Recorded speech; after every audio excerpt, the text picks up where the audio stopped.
Libraries are often sited in historic buildings, filled with books of strong emotional connection.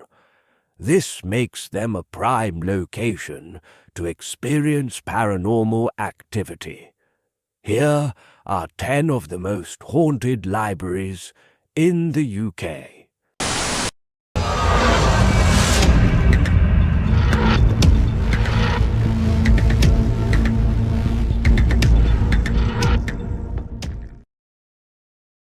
Straight in at number 10. Farnham Library, Farnham.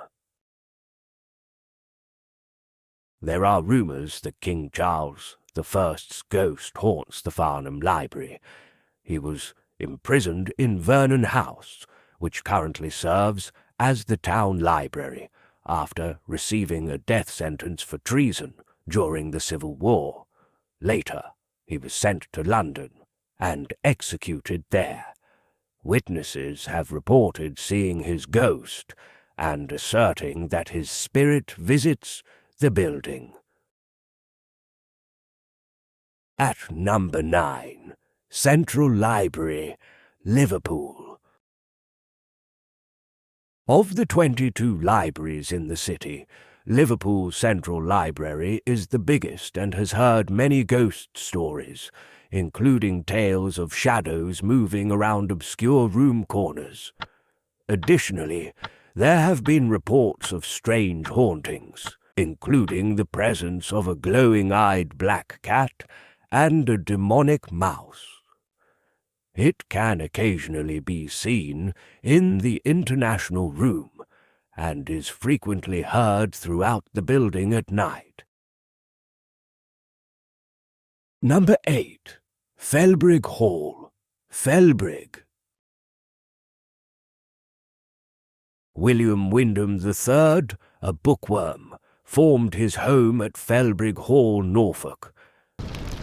When a friend's library in London caught fire in 1809, William risked everything to preserve as many books as he could, but the flames severely burned him in the process. A few weeks later, he passed away, but ever since many have reported seeing his spirit at Felbrigg Hall, where he once again loved to read literature he never had time to read when he was living. There are many who claim that his ghost will only materialize if specific books are arranged on the library table. Number 7. Raglan Castle, Raglan.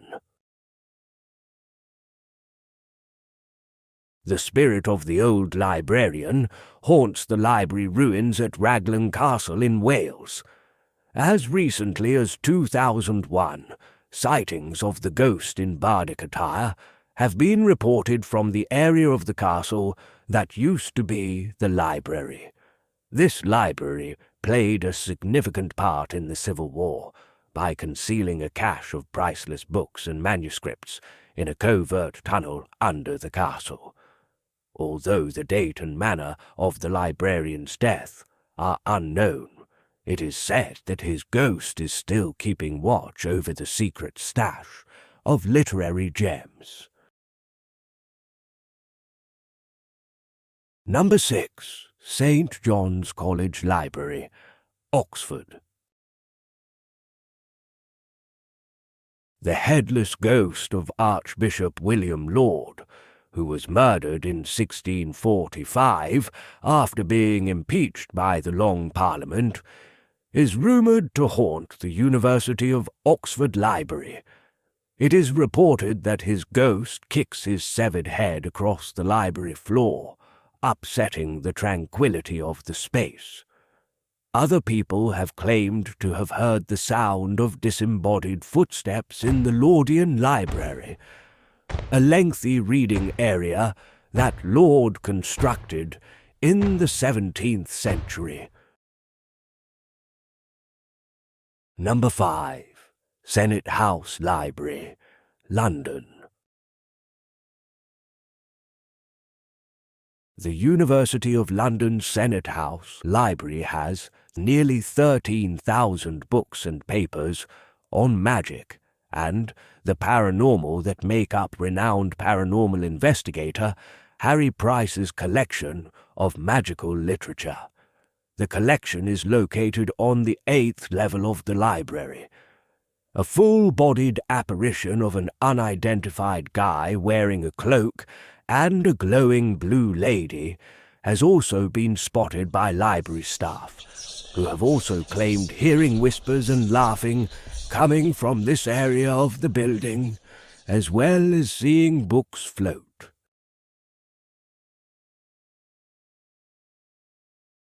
Number 4. Literary and Philosophical Society, Newcastle upon Tyne. The largest independent library outside of London is located on Westgate Road and is called the Literary and Philosophical Society of Newcastle upon Tyne. This is where CCTV footage of an odd incident from 2012 was taken. The footage shows an emergency escape opening by itself. People have also reported hearing footsteps, coughing, and even the sound of turning book pages, in addition to observing odd light abnormalities. Number 3. Combermere Abbey, Combermere. The Combermere Abbey Library is home to one of the most well-known ghost photography collections ever.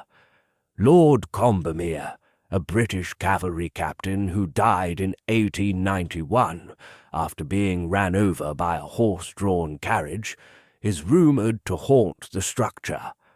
While his burial was happening somewhere else, the renowned picture that is said to depict his ghost was taken in the library with an exposure that lasted for an hour. Number 2.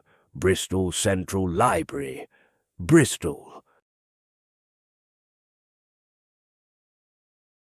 The library is located in College Green near to Bristol Cathedral, which was established as an Augustinian abbey in 1140, and is now one of the most well-known medieval buildings in England.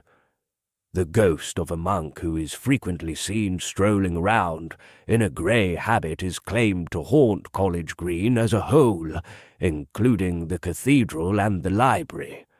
According to the majority of eyewitness accounts, the monk wandered onto College Green from the cathedral's main door, before vanishing into the library. Although the Augustinians wore black habits, some people think that this grey monk may have visited the priory in his lifetime. The library is located on the site of the former Augustinian priory. He has also been observed looking at religious texts in the library itself. One of the priory's original entrances, now bricked up, is how the monk entered the library. If you enjoy short stories, such as this one, why not consider liking and subscribing? Number 1. Windsor Castle, Windsor. Windsor Castle was built during William the Conqueror's reign, and is rumoured to be haunted by several ghosts, including a number of British rulers. One of the most haunted libraries in the UK is supposedly located in the castle. King Charles I is one of the famous ghosts who haunts the castle. He haunts a portion of the building.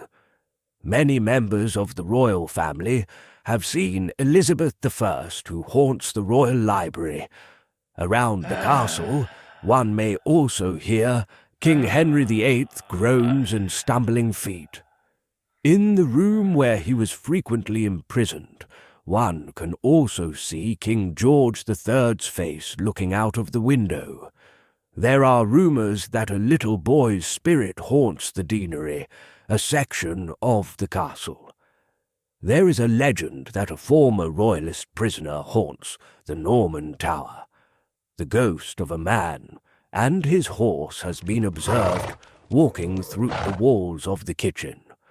The ghost of a grenadier guard who committed suicide here in the 1920s is also said to haunt the Long Walk.